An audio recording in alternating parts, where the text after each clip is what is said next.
to the Chris Beytes Podcast. That's me. I'm Chris Beytes, editor-in-chief at GrowerTalks Magazine. And in this series of podcasts, I'm going to introduce you to some of the winners of our annual GrowerTalks Young Grower Award.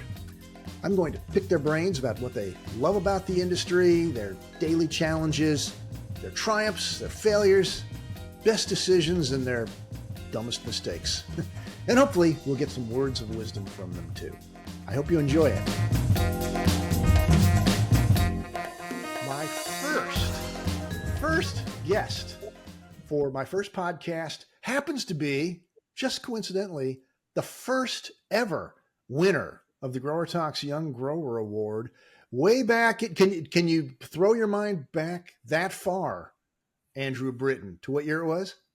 2005. The 2005 Young Grower Award winner is here with us today, Andrew Britten. How are you, my friend? My young friend, as I like to say. Doing great. How about yourself, Chris? I'm superb. Where are you today, Andrew? I am located in Homestead, Florida, which is just South Miami. Where were you located in 2005? I was here. You were in Homestead?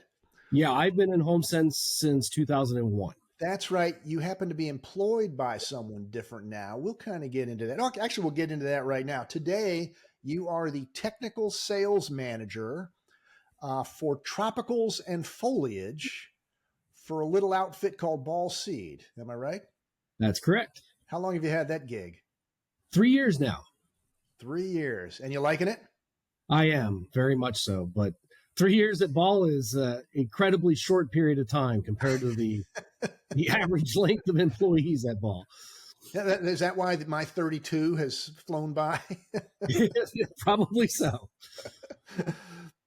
Well, you did win the Young Grower Award in 2005, our first. Do you recall that moment? Just like it was yesterday? Do. Doesn't feel like yesterday, but I do recall it. And what did it mean at the time? Did you even know? I mean, the first one. It was quite the honor, to be honest. Being the first one was definitely something special. And, one of the most interesting things I got out of the award was being able to have dinner with Anna Ball at Cultivate and getting to know her. Which is an annual tradition now. The all the finalists get to have dinner with Anna and me. I'm there too. Mostly emceeing things and pouring wine, making sure the wine glasses don't empty out. Now, at the time, you were working for Costa Farms. At the time, what were you doing for Costa specifically? I was running the young plant division for Costa Farms. So I was overseeing all the plug liner production in Miami, and I was also overseeing 2.5 acres of stock production in the Dominican Republic. No responsibility there, I don't suppose. No, it was a push job. Not much. So let's back all the way up. I want to go back even further than 2005 briefly to 1995. Because apparently we met in 1995, sort of. We did. At Dominion Growers, you were writing an article for Floriculture International, and I had just started at Dominion Growers, just Dominion right out of college. The old Joe Van Wingerden place. Yep. In what town was that? Not Fredericksburg. No. King George. Doesn't really matter. Virginia, and it was massive, 35 acres under one roof, if I recall, maybe one of the biggest. 40 actually. 40 acres under one roof. I probably wasn't counting the L-shaped production area that they had. Probably the biggest greenhouse under one roof on the planet at the time, or certainly felt like it. Pretty mind-blowing. And I was doing a tour of a bunch of Van Wingerden operations and visited that one, had my mind blown. And you were somewhere there in the background lingering as I came through. Yep, I was fresh out of college and scared of everything. I was the same way, not fresh out of college, but fresh on the job and scared of everything. So how long were you at Dominion, and then where'd you go next in your career? I worked at Dominion only a year and a half. They unfortunately closed. as Dominion Growers, and I moved out to Heartland Growers in Indianapolis. Another Van Wingerden operation, in this case, a brother-in-law. Yep. Was that the connection that got you there? Yes. Yes, it was. All right. And what'd you do for Heartland? I was doing their young plant division at Young Heartland. plants. So that was always was that always your direction, your plan to be a plug and liner guy? You know, when I first graduated college and started at Dominion, it was a brand new company, and they were kind of asking me where I wanted to go in terms of being a grower in propagation, plugs, or a finish grower. And then they said, well, you make more money as a propagation or a plug grower. Oh. So I said, well, I'll be a plug grower then. And we should back up even further. Where did you go to school and what year did you graduate? I went to Delaware Valley University in Doylestown, PA. I got a bachelor's in ornamental horticulture and a minor in computer programming. There you go. Not a bad little way to go. It's like my minor my major in journalism and my minor in horticulture. So here we are. And my crazy self did it in 3.5 years. Banged right on through there. So you got a couple of different grower jobs, both with big outfits. Was that a plan too? A lot of times you start out with a little small mom and pop operation, but you went straight up to the Van Wingerdens. Well, I mean, I had seen an article in GrowerTalks when I was in my last summer before graduating college, and saw Dominion Growers and just absolutely fell in love with this state-of-the-art place. And as the summer concluded, they had an ad in the back of GrowerTalks looking for growers. So I applied thinking, well, maybe there's a wild chance I'll get it. And sure enough, I did. How do you like that? So from Dominion to Heartland, then what in your career? So unfortunately, I may add. I learned that I really do not do well with Midwest winters. So after 4 years, I got the opportunity to become head grower at Suncoast Greenhouses in Tampa, Florida. And I went from Dave Wadsworth. Yes. There you go. Another name from the past.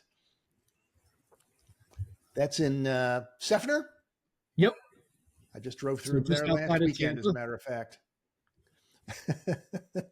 Anyway, so you moved to Florida. Where did you grow up? I grew up in Maryland, actually. Maryland, but you found Indiana to be harsher than a Maryland seaside coastal climate, huh? It was harsher, but it was just dreary. It got cloudy in October, and it didn't get sunny again until March, which is not the best weather for being a grower. All right, you made it to Suncoast, a young plant operation, small one, yes, but very well run, and was definitely on the national map at that time.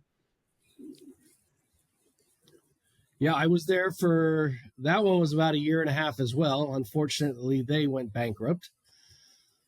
Wait a minute, now I'm sensing a theme here. Andrew arrives 1.5 years later. I'm sure that has nothing to do with it. Nothing to do with it whatsoever. You did your best for them, and in spite of that, they had challenges. Then where? Well, at the time, we had been growing plugs at Suncoast for Costa Farms, where Costa Farms got to meet me and know me. And when Suncoast closed, Costa called me up and asked me to come down and build a plug range for them and grow plugs internally and have them stop purchase them externally. Was that Costa Color? Yes. So you helped birth Costa Color. The young plant division. The young plant division for it, yeah, as opposed to the finished bedding division. Yeah, the finished existed when I started. What year did you get to Costa? 2001. All right, so just 4 years before you won the big. And how old were you in 2001? We haven't touched on your age yet. 26, I think. So you'd have been 30 when you won the Young Grower Award in 2005. We can do the math. Yep. Doesn't matter. Right. So, all right. So make it to Costa. Now you're about as far south as you can go after the Midwest. So things have warmed up a bit. And then from Costa, any jobs between Costa and Ball? Yes, there's one more in there. I worked for 8 years for Mosco. And what were you doing for Foremost Co? They are a young plant company. They're a young plant producer and broker. I was doing sales and production for them. I did spend 1 year while I was working for them overseeing their Costa Rica facility. So I've had a lot of experience offshore. Lots of frequent flyer miles. There you go. Well, so I didn't even keep count of all the jobs. Do you have a favorite of all those jobs? So far, my favorite is ball. Yeah, why is that? Is it because that's who's paying the paycheck now? Just really great people. It's a very family-oriented organization. Everybody's super helpful and working together as a team. It's really very enjoyable. Yeah. And what was the most challenging of all the positions you had? By far, Costa was the most challenging. Yeah, and how so?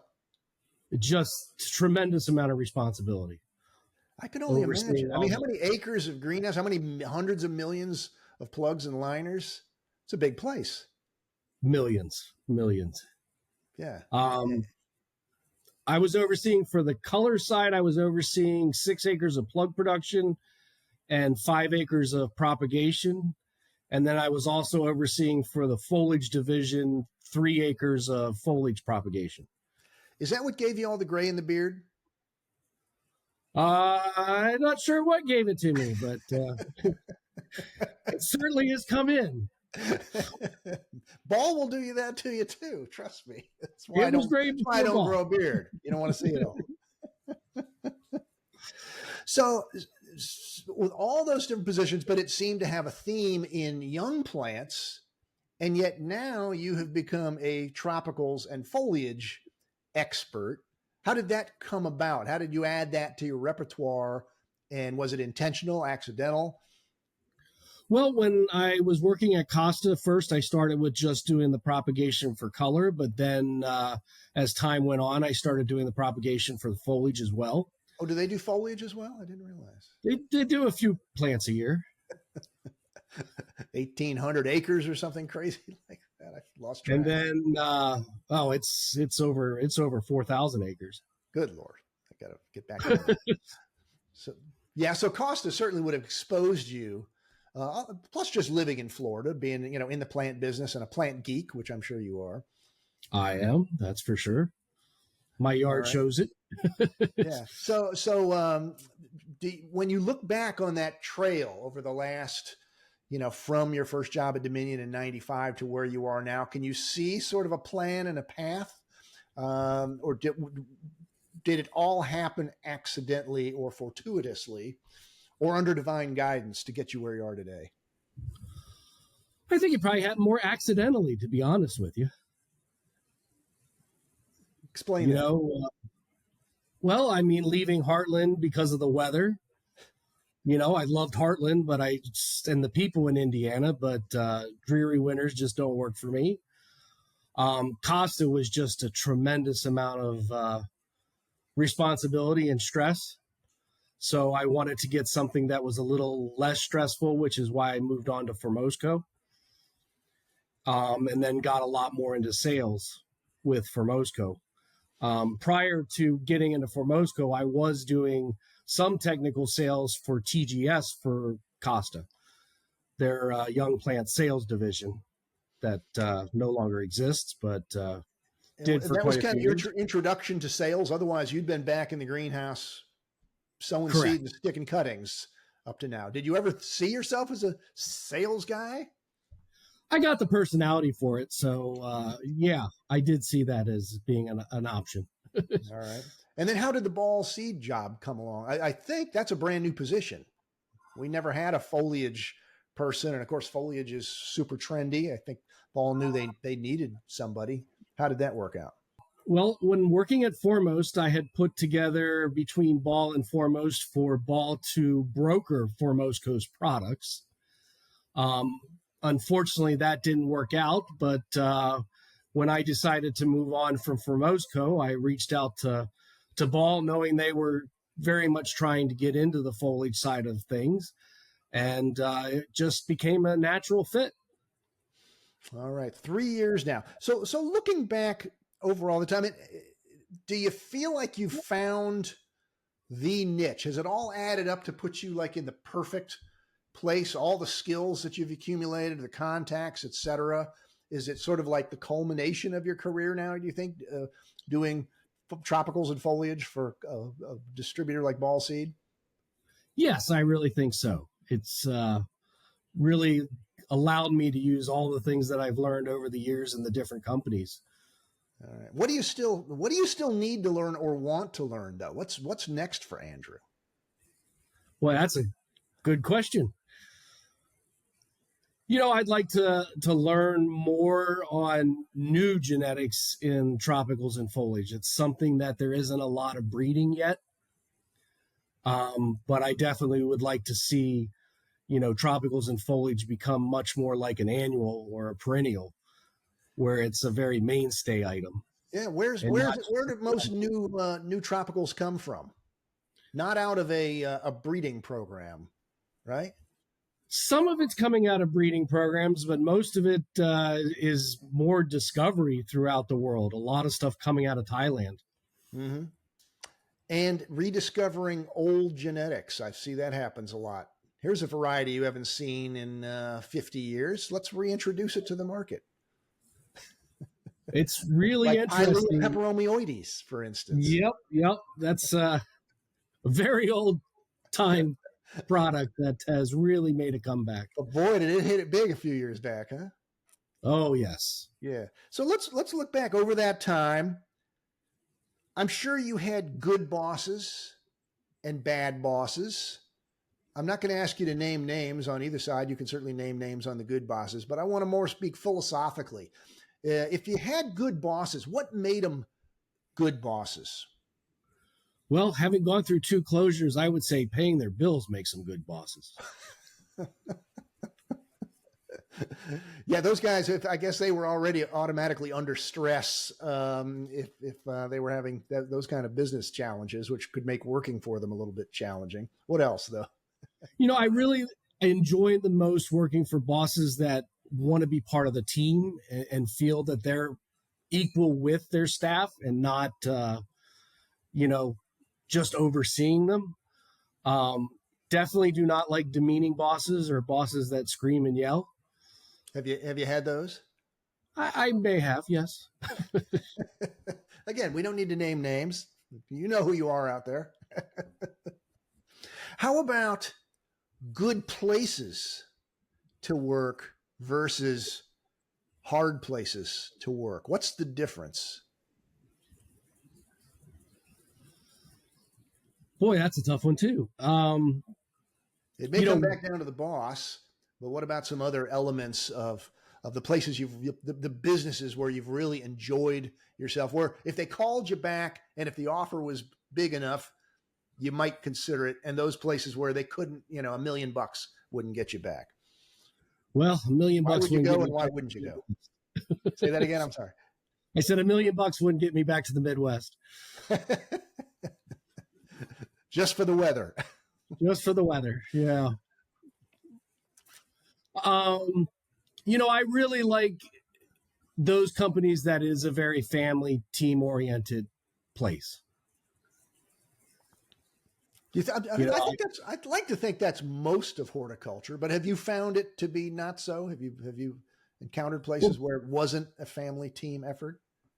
The size of Costa became a much more corporate, which makes it a bit different. The bigger the company, the slower things move. So somebody like Foremost, decisions got made very quickly because it was a much smaller company. Obviously, Ball being a much bigger company, things move a little bit slower. I can see that. So you like a place that can react quickly. You need something, you get it done. Yeah, I do. Yeah. All right. Now in 20 years of growing, 30 years of growing now, what's the best decision you ever made?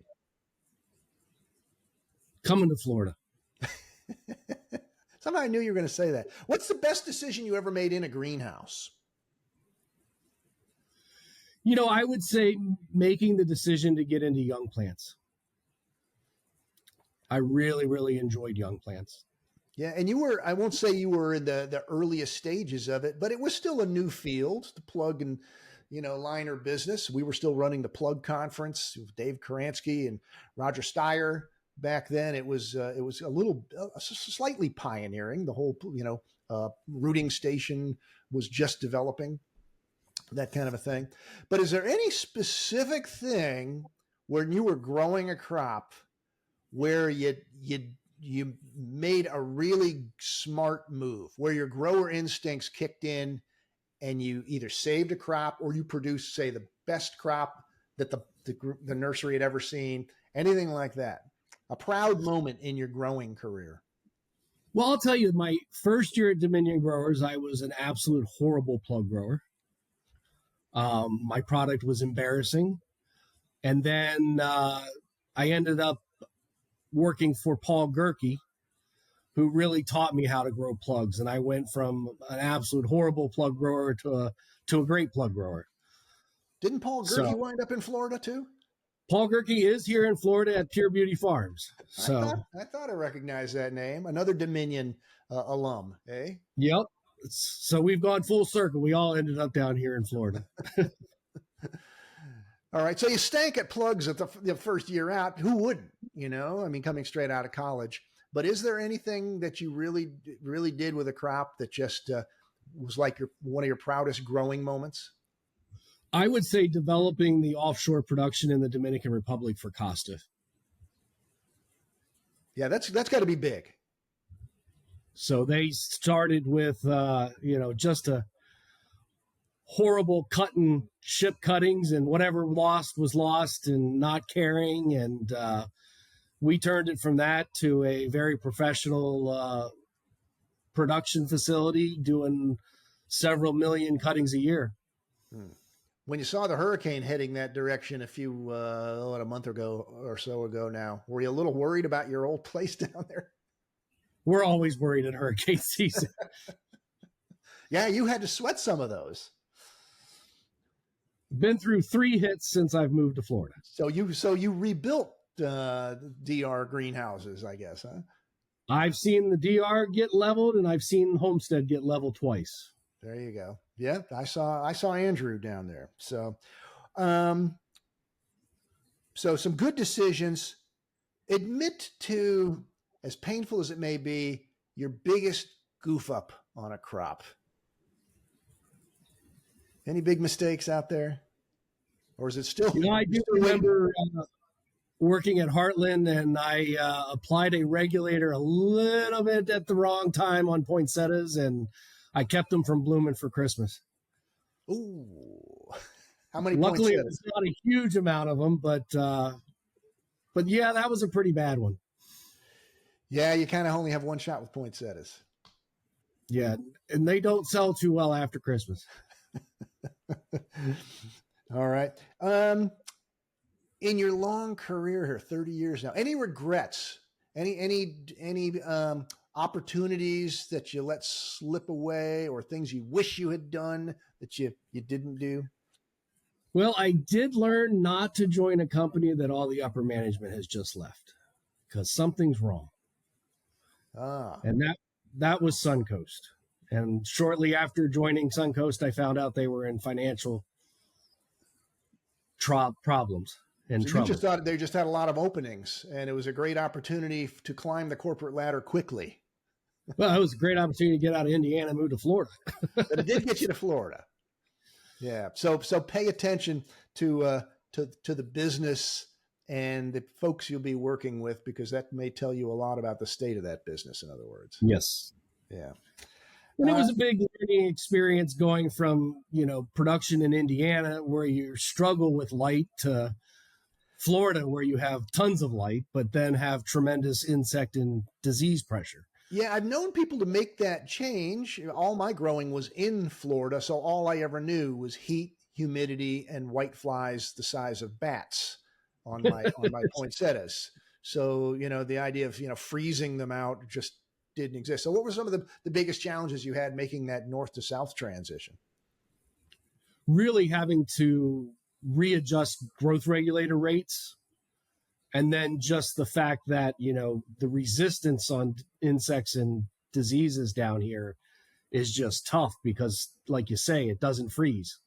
So everything sticks around with all of its resistance year after year, which makes it a lot more challenging. Or it's living out in the weeds or the orange groves or all the vegetable fields. All the vegetable fields, exactly right. Which, of course, especially over there in Seffner, you're near it, and Homestead, you're near it. So we. Do you think ball seed is the? I hate to say final resting place. You're not that old. Is it the pinnacle of Andrew's career? To me, yes. I've got 16 years to go, but might make it 17 just so I have 20 years of ball.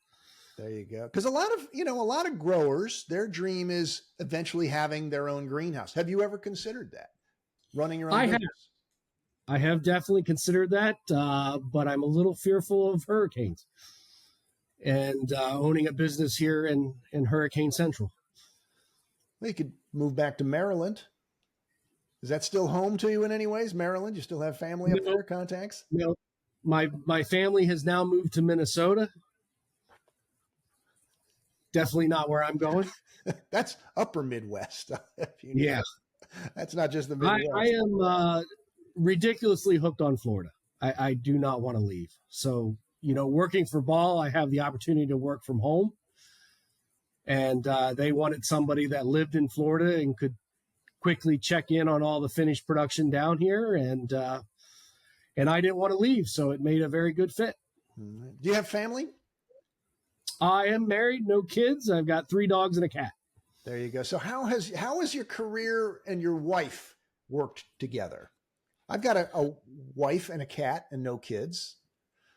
So I can relate. I met my wife at Costa.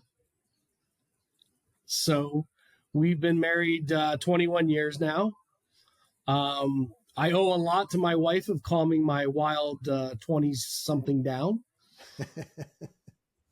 I'm sure I would not be near as far in my career as I am had it not been for marrying my wife. Is she still at Costa? No, actually, she is now a 5th grade teacher of autistic kids. Oh, how do you like that? Well, she dealt with you and she says, hey, kids with autism would be a piece of cake compared to. Yeah, pretty much. Yeah.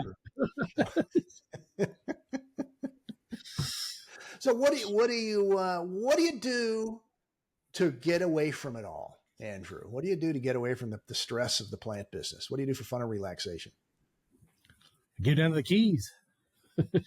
Key West, or any key between here and Key West. Yeah, I live about 30 minutes from Key Largo and about 3 hours from Key West. Yeah. And down there, fishing? Seems like everybody's a fisherman. Yep, love fishing. Do you have a favorite plant? I would say my favorite plant is probably the cyclamen, which is a bummer because you can't grow cyclamen down here in South Florida. You know where you can grow those? In the Midwest. You can make a nice... Yeah. And I've fallen in love with the tropical plants. I mean, obviously, I have a huge list of tropicals that I love. I see something peeking over your right shoulder there, but I can't ID it from here against the blinds. It's a ZZ with too little light. It is Costa can get you a fresh one. Talk to Mike Remlin. He'll hook you up there. Yeah. I would say my office, well, although I do have some nice north-facing windows there are currently no live plants in my office, only because I'm still sort of getting moved into it, but my wife takes care of all the house. Everything grows so much better outdoors here that I have very few plants inside the house as well. It is kind of true when you can have all these beautiful tropicals outdoors around your patio and things. Although my wife has found the pool deck, which she thought would be a great place for plants, is actually kind of hot and bright for them. So I'm in the process of building her first Florida greenhouse in 30 years. It'll be attached to my barn, so she'll have a small greenhouse to play. That'll be nice. So 30-year career. What are some of the biggest lessons you've learned in that time? You've hinted at a few regarding the quality of the business that you go to work for. But what are some other lessons about horticulture that you might want to share with the next crop of young grower applicants? You never stop learning. Never stop learning. Nope. Talk about that. How do you keep yourself learning and not just assume, I've grown these plugs before. Here's how you do it. I mean, the varieties are always changing. The weather's always changing. And you really need to adapt to that. You know, having worked in these different environments from the Midwest down here to Florida, you really start learning all the intricacies of how to grow in that specific environment and structure. You mentioned every structure is different. Yeah, you mentioned Paul Gerke as a kind of an early mentor. Have you had some other important people in your career life along the way? Roger Steyer would definitely be the other one in addition to Paul Gerke. Between those two, I've really honed my growing skills. Yeah. Any Rogerisms that stick with you as far as things he taught you about growing plugs?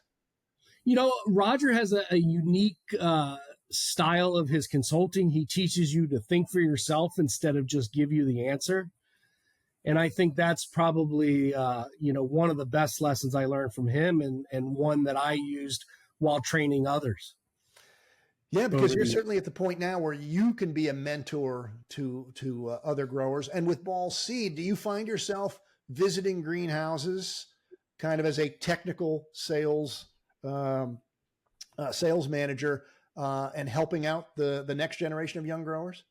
Yes, I'm traveling about 50% of the time, and a lot of that is giving technical services to our customers. Yeah. And what do you think about the next young crop of growers out there? Are they out there, for instance, when you're visiting greenhouses, are you finding, the 20-somethings fresh out of either, school or wherever wanting to be in the greenhouse business? I'm actually seeing an uptick in youth getting into the industry. You can see it at the trade shows. You see it in the greenhouses.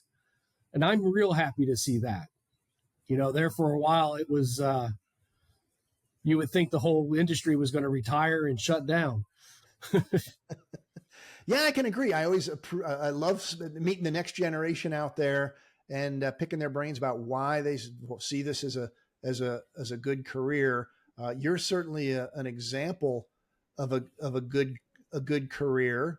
You're in the middle of it. As you said, you've got 16, 17 more years to go, at least. At least, yeah.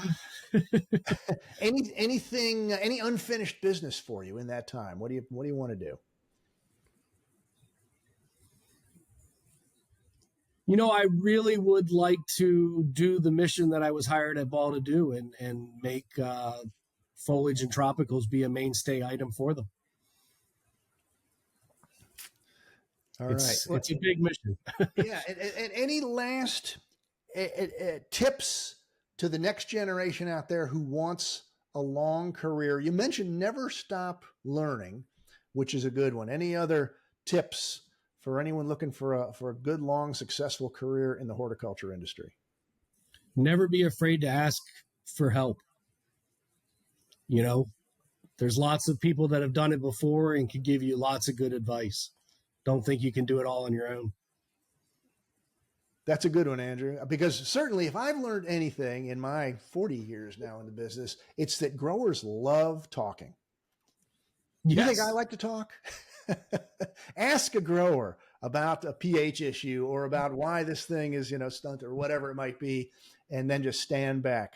In fact, I probably got a few plants around here I need to pick your brain about. But we're going to leave it at that. Andrew Britten, the first of our Young Grower Award winners back in 2005, having a long, successful career.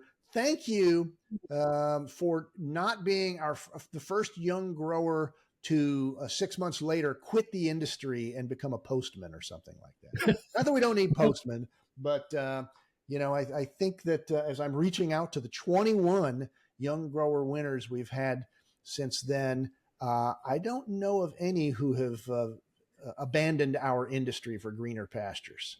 So that's good. No, actually, quite the opposite. I see that the recipients of that award have gone on to have very high-profile positions in the industry. They do. Sometimes at a greenhouse, sometimes over in one of our great chemical suppliers or where have you. So we're going to be profiling as many of them as I can get to sit down with me. So thanks for being the first.